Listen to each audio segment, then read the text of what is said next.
Peut-être que comme Lio, vous vous êtes demandé où j'étais passé durant ces dernières semaines et pourquoi je n'ai publié aucune vidéo depuis 4 mois. La raison en est très simple. Mon absence de YouTube est essentiellement due à l'achat de mon terrain qui a monopolisé tout mon temps. Et puis surtout, quand Monsieur Tout-le-Monde achète un terrain, en général ça se passe toujours bien. Mais quand c'est moi, j'ai le droit à un véritable chemin de croix. Pour vous donner une idée de la galère que j'ai endurée, je vais essayer de vous résumer les événements tels qu'ils se sont enchaînés.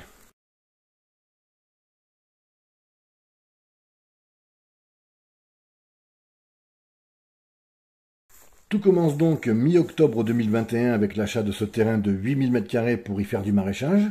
Le vendeur est une personne âgée qui voulait s'en séparer avec la condition spéciale d'acheter non seulement la parcelle, mais aussi en parallèle sous une autre opération non notariée d'acheter le matériel qui était déjà sur le terrain. C'est comme ça que je me suis retrouvé avec un micro-tracteur et toute une flopée d'outils à accrocher derrière, sur un terrain qui ne m'appartenait pas encore. Donc je vous laisse imaginer comment ça a été facile d'expliquer ça à mon assureur. Et la liste comprenait aussi des cuves à eau, des tuyaux d'irrigation, une motopompe, etc. Le vendeur me propose que notre dossier soit traité par son notaire de famille, chose que j'accepte aisément, car je me dis que ce soit un notaire ou un autre, ça n'a pas d'importance, le traitement sera le même de toute façon. Une fois le dossier en possession du notaire, le vendeur étant au courant de ma future installation en tant que maraîcher, il me donne l'autorisation de travailler comme bon me semble sur le terrain, mais comme je suis d'une nature plutôt prudente, je n'engage donc ni de gros travaux ni de gros investissements, surtout que lors de l'achat d'une parcelle agricole, la mairie et la SAFER peuvent faire stopper la vente en faisant valoir leur droit de préemption, qui est de 2 mois, ce qui dans mon cas nous amène vers la fin décembre pour avoir les 2 réponses. Le 12 novembre 2021, je reçois le premier mail du notaire pour remplir une fiche d'état civil. Je suis plutôt satisfait de la prise en compte du dossier, ça a l'air d'aller assez vite, et les 2 premiers mois passent tranquillement.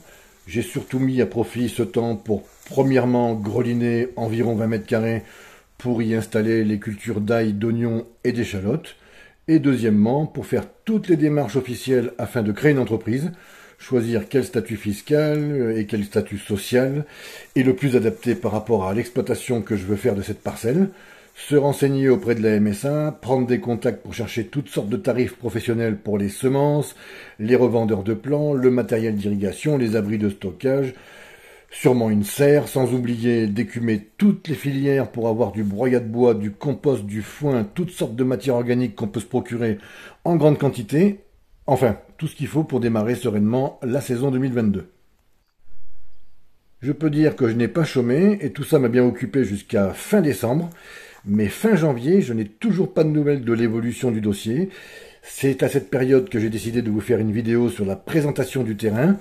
On était alors le 26 janvier 2022 et j'étais bien prêt à démarrer la saison au moment où je deviendrai officiellement propriétaire des lieux. Malheureusement, un mois plus tard, fin février, toujours aucune nouvelle du notaire.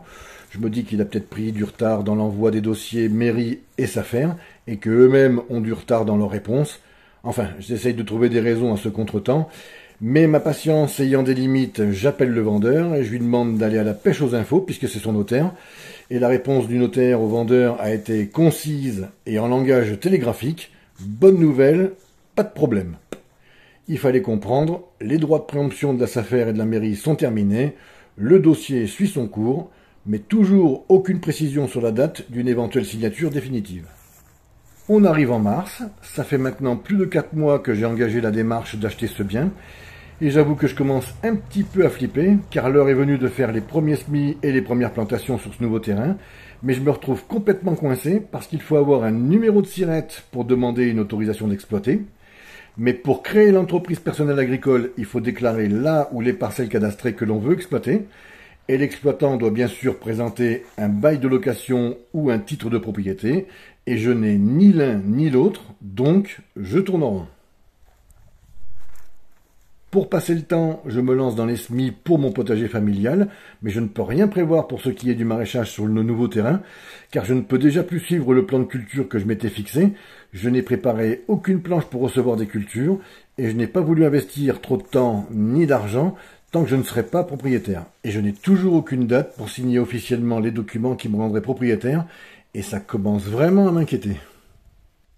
Fin mars 2022, je décide quand même de mettre 300 ou 400 pommes de terre sous foin pour avoir quelques ventes à faire en juin. J'en profite pour faire une deuxième série d'ail et d'échalotes.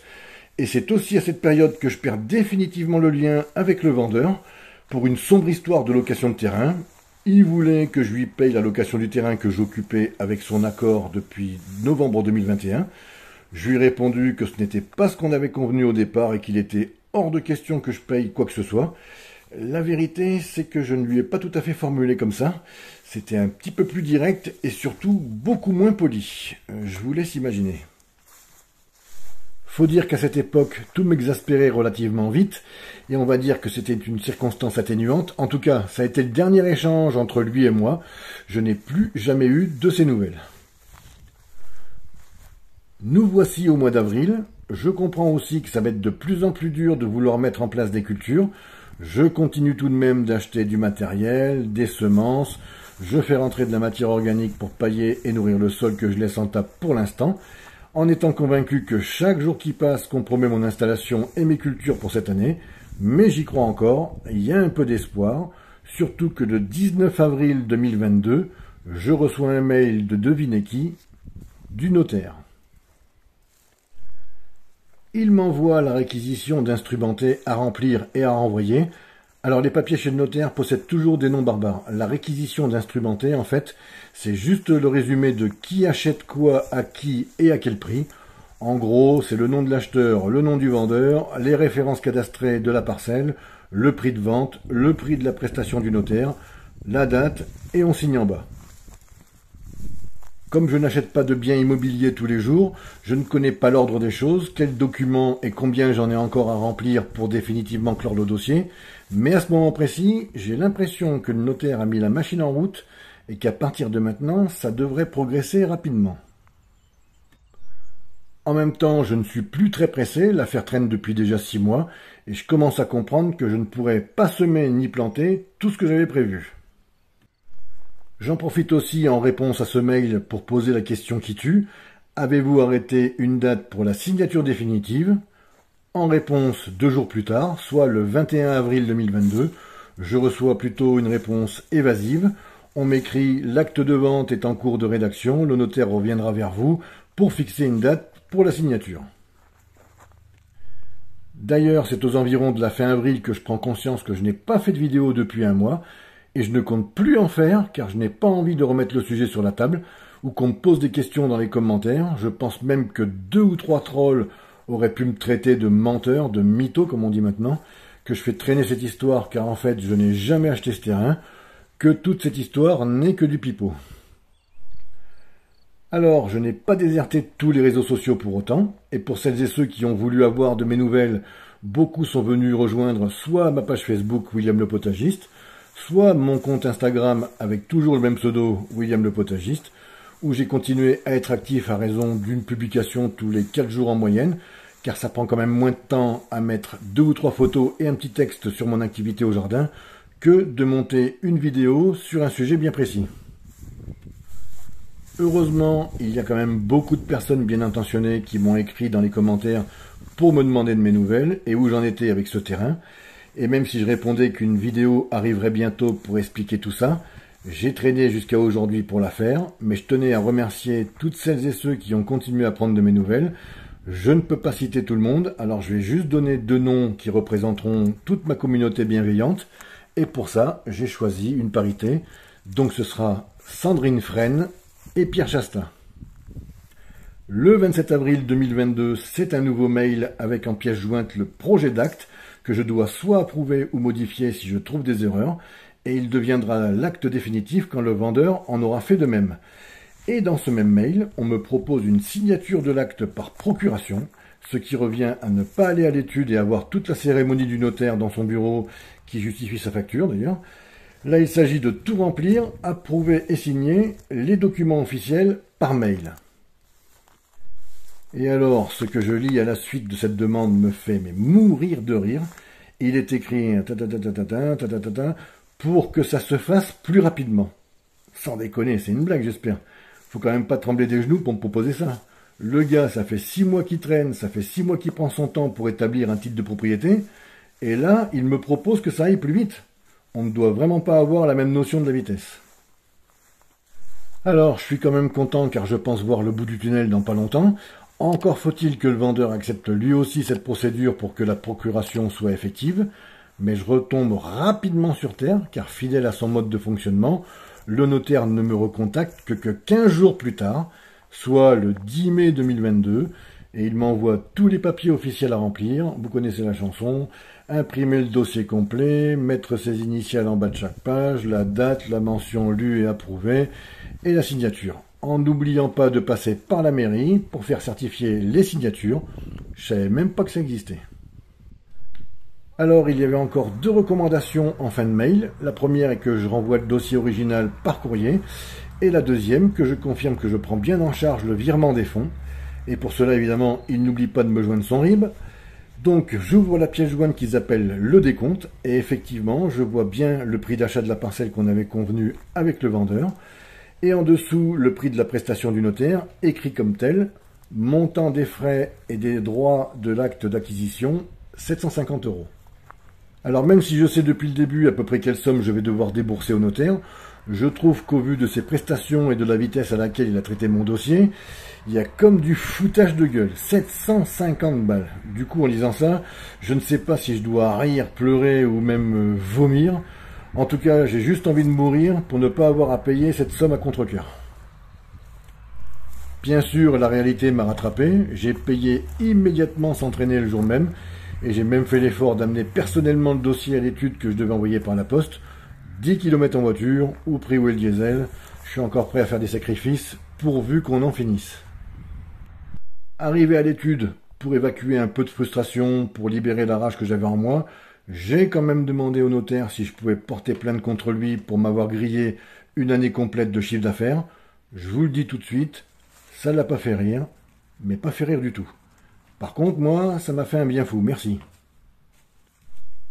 En parallèle, on est à un moment de la saison où mon potager familial est bien en place, mais pour le maraîchage sur le nouveau terrain, c'est une autre histoire. Je n'ai pas pu semer les énormes quantités qu'il aurait fallu pour remplir 1000 ou 2000 mètres carrés de planches, vu que je n'avais ni les godets, ni la place pour entreposer les dizaines de sacs de terreau, et encore moins de stocker des centaines, voire des milliers de plants avant la mise en terre. Je n'ai pas encore les équipements pour ça, et il y a la solution de secours d'acheter des plants tout faits, mais il y a aussi d'autres contraintes que je vous expliquerai dans une autre vidéo, et qui m'interdisent pour l'instant cette option. Voilà, tout le dossier était réglé, y compris le paiement en ce 10 mai 2022. Je pensais logiquement que dès le lendemain, je deviendrais enfin propriétaire, mais le notaire va encore jouer avec mes nerfs, sûrement pour me punir de mon impétuosité d'avoir eu l'idée de porter plainte contre lui, et c'est finalement 15 jours plus tard, le 25 mai 2022, que je deviendrai officiellement propriétaire. Voilà, après 7 longs mois, je peux enfin avoir l'esprit léger. Pendant quelques jours, je vais sur mon terrain tous les jours pour faire un peu de boulot, mais rapidement, au bout de 5-6 jours, s'installe comme un sentiment de rejet. Je rentre dans une période où je n'ai plus envie d'aller au terrain, j'en ai peut-être trop bavé, l'attente a été trop longue, et se produit cette sorte de contre-coup. En même temps, je viens aussi de comprendre et d'encaisser que la saison 2022 est morte. Ce n'est même pas la peine d'essayer de sauver un semblant de chiffre d'affaires. Je n'ai pas envie de m'agiter dans tous les sens. Je prends donc la décision de ne rien démarrer cette année. Je préfère garder mes forces pour repartir du bon pied en janvier 2023. Du coup, après les mois de juin et juillet à broyer du noir, mon moral est remonté tout doucement en ne m'occupant que de mon potager familial. J'ai quand même mis 2 mois pour retrouver l'envie de retourner bosser au terrain et en parallèle l'envie de refaire des vidéos. Et peut-être que le fait de vous raconter cette histoire aujourd'hui fera l'effet d'une thérapie pour m'aider à mieux effacer ces longs mois de cauchemar. Au point de vue des vidéos, durant ces 4 mois, même si je n'en mettais pas en ligne sur YouTube, j'ai quand même filmé des centaines de minutes qui me serviront dans les prochaines. Et je reprendrai d'ailleurs début septembre avec une vidéo sur une installation de vidéosurveillance du jardin. Soyez au rendez-vous. Et puis si dernièrement j'ai repris un peu de morale, c'est surtout que j'ai réussi à me convaincre qu'avec cette chaleur et ce manque d'eau, c'est aussi bien comme ça de ne pas avoir commencé une première année avec ces conditions. La vidéo que vous êtes actuellement en train de visionner aurait dû sortir il y a déjà 2 semaines environ, mais comme je rajoutais du texte où je modifiais un peu chaque jour, je voulais surtout ne rien oublier pour vous transmettre précisément ce qui s'était passé en toute transparence. Et je suis désolé d'avoir donné à quelques personnes une date ou un jour quand sortirait la vidéo, car la vidéo restait en fait dans mon PC avec chaque jour une petite modification. Vous avez maintenant l'explication. Voilà, comme je vous l'ai dit, j'avais besoin de dire tout ça. Certaines n'ont sûrement pas été au bout de cette vidéo. Je peux comprendre que ça peut être un peu chiant, mais je pense que ce sera la seule dans ce style, car je n'ai pas l'habitude de raconter ma vie, et surtout, vu le calvaire qu'a été cette aventure, je risque de m'interdire d'acheter à nouveau un autre bien. Je ne vous embête pas plus longtemps, je vous dis prenez soin de vous, portez-vous bien, à bientôt, bye bye.